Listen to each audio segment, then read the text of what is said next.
Hi there. So today we're going to talk about how to create a professional and dynamic sales playbook. And we're going to walk you through the different steps that you'll need to cover in your playbook creation process. And we're also going to deep dive into 10 key sections that you need to include in your sales playbook and what questions you need to be asking for each of those sections. So firstly, a little bit about me. So my name is Carrie and I run Contemza, and we create professional, simple to edit B2B sales templates. And we've been creating sales playbooks for global organizations and startups for over a decade. And we bring that knowledge into the playbook templates and how-to guides that we offer today over at contemza.com. So let's recap a little bit about what is a sales playbook. So it's a crib sheet for your product, service, or company. And some companies might just have one. Perhaps you're a startup and you want to summarize your offering to your customers.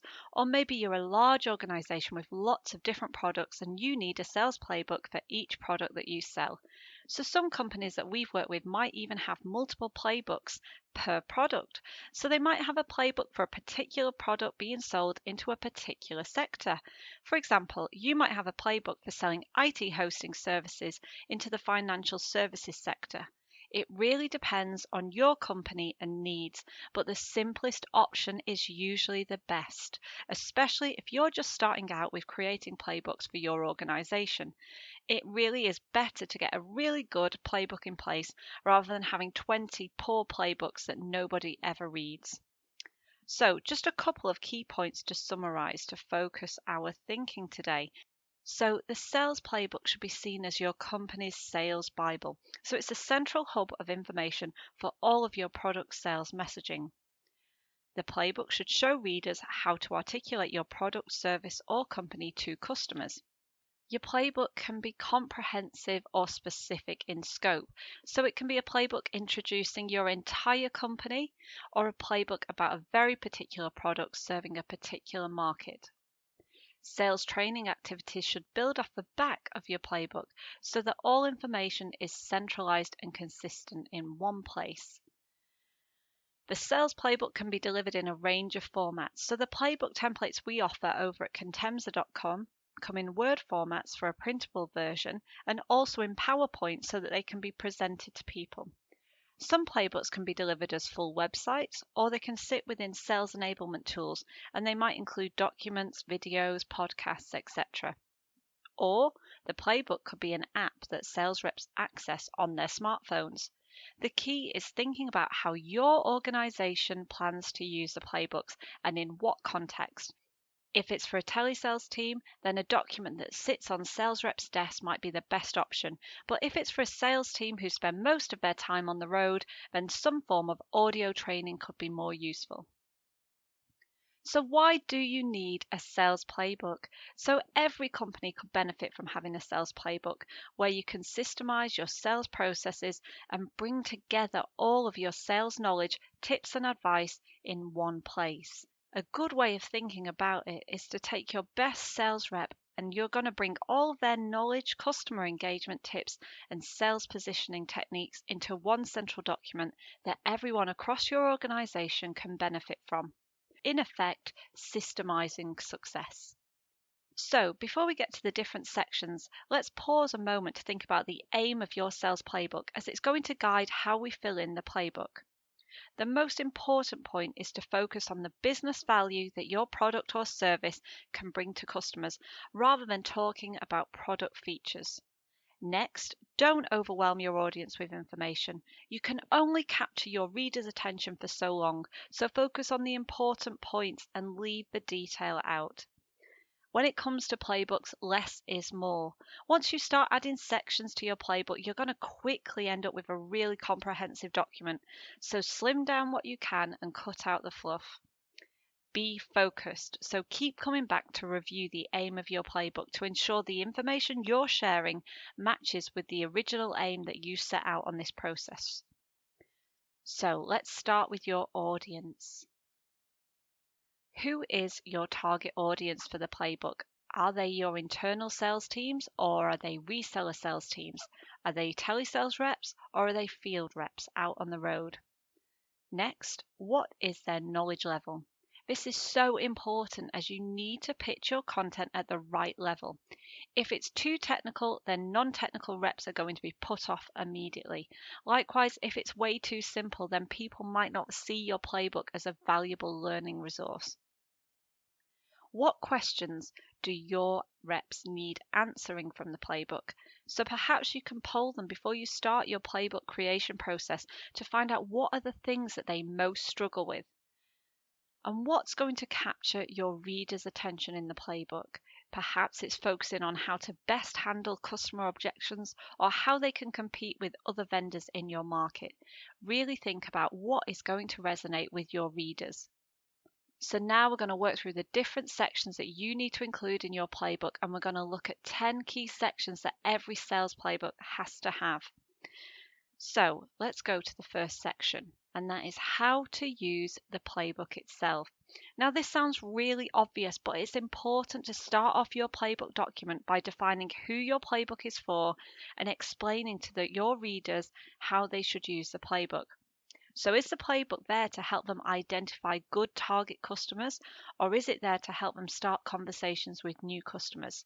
Perhaps it's for reseller sales teams to help them understand how to sell your company's products and how to engage with your staff.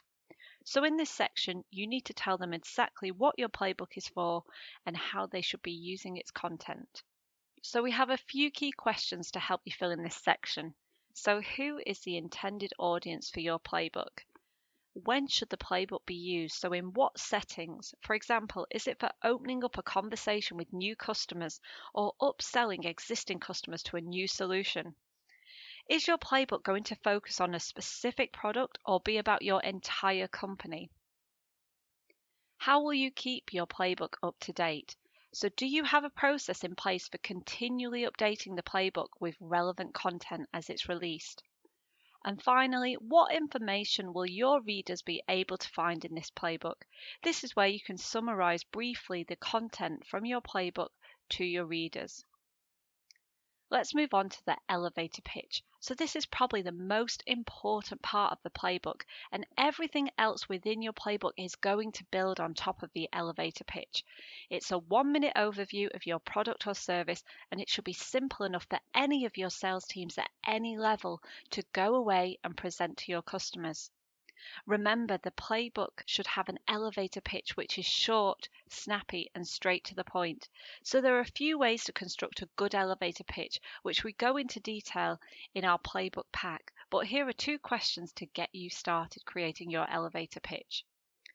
So if people just remember one thing about your product or service, what do you want it to be?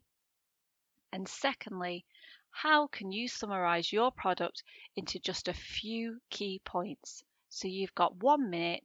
How do you summarize your product and its benefits? Okay, next we're going to move on to looking at your customers' challenges. So in the playbook, we always recommend starting first with customer challenges and then aligning your product to those challenges rather than starting out talking about your product. And this is because when you're targeting a customer, you want to relate back to their specific situation. They don't care about your product, they care about what it's going to do for them. So that's why we start with the challenges. And because this is a playbook for targeting more than one specific customer, we need to look at the customer's industry, or we look at organizations that fit a similar profile. For example, you might talk about the challenges facing customers who have multiple office locations, or customers who are operating in a highly regulated industry. So we need to have a section in the playbook that educates your readers about the common challenges faced by your typical customer profile. So we can start to ask ourselves questions like, what challenges is my target customer typically facing? And how does my product align to and solve those challenges? So this section is really important for educating your readers about what is worrying your customers, the concerns they have, so that you can present how your product is going to alleviate those worries. Now, once you have the challenges in place, you can start to think about the corresponding objectives. So let's focus on that for a second. So, if your customer challenge is that many organizations are experiencing high real estate costs for their offices, then their business objective might be to consolidate office locations in order to reduce costs. The key is to demonstrate how your customers' objectives can be realized by implementing your product or service. So each time we need to link your customers' challenges and objectives to your product.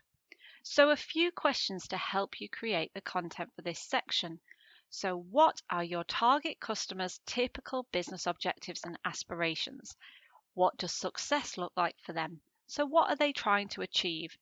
And in their industry, what are some typical goals that organizations are working towards? For example, in the engineering sector, a typical objective for many companies might be improving their ability to meet project milestones for large construction projects. Okay, let's move on to the details section. So, this is a fine balance that you're going to be trying to achieve in a playbook between providing enough detail to give your sales reps and teams information to position your product, but not too much detail that the playbook becomes a huge product manual and overwhelms people. So, in this section, you want to give a bit more info to support your elevator pitch. So, a few paragraphs and a few bullet points should be more than enough.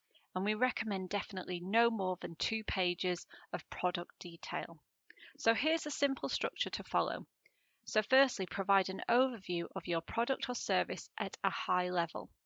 Include any key statistics or facts that you can share about your product. For example, our widget works twice as fast as other vendors' products. And then additional information that supports the few sentences raised in your elevator pitch. Now, we want to tie everything together and pull together the challenges, objectives, and product detail to produce the outcomes section. In short, what business outcomes does your product deliver for your clients? You can split the outcomes section into 2 levels. Direct outcomes as a result of using your product, such as an invoicing software tool that helps to speed up invoicing in the accounts department, and an indirect business outcome. So, speeding up invoicing results in staff cost savings across the finance department, saving money for the entire company. In our playbooks, we like to link back the outcomes to specific challenges and objectives. So, an outcome of saving on staff costs could link back to an objective of reducing business operating costs as a whole, solving the challenge of spiraling costs associated with admin heavy business tasks. So, we're linking all the time.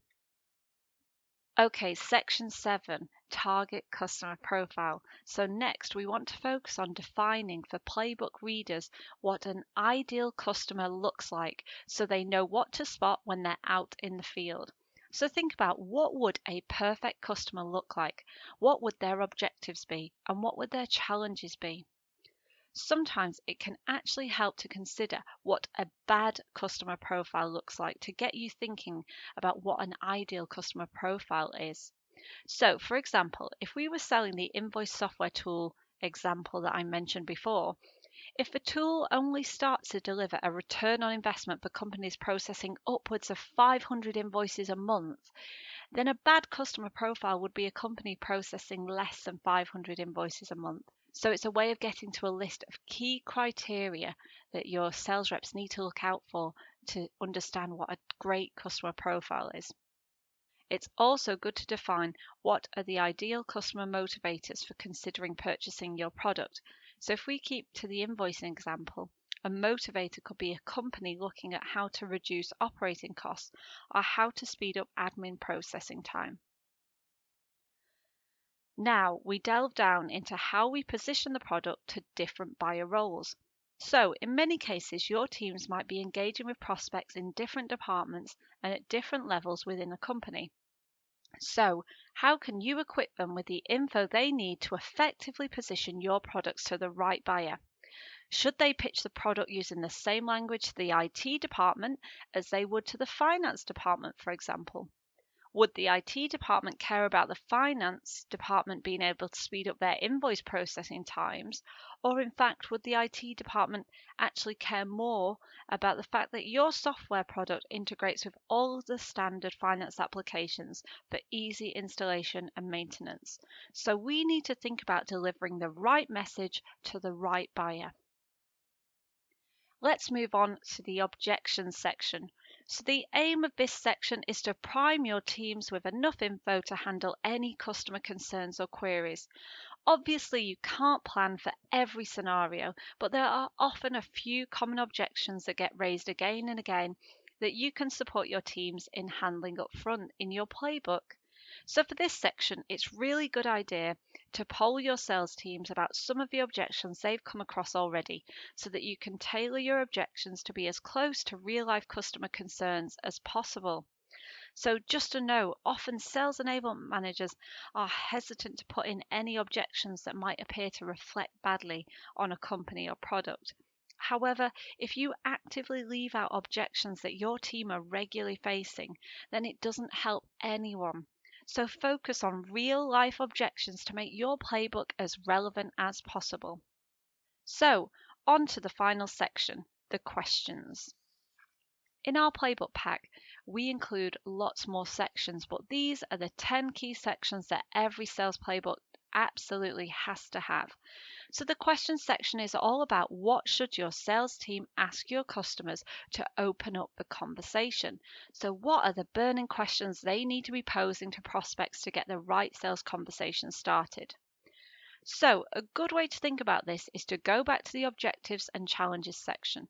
What questions do you need to ask to find out about your customers' objectives and challenges? So, if we go back to the invoicing software example, some questions that would be helpful in uncovering a need for our product might be: how much time do you spend on average processing invoices each week? If the time you spent processing invoices could be reduced by half, what could your accounts teams achieve with that extra time?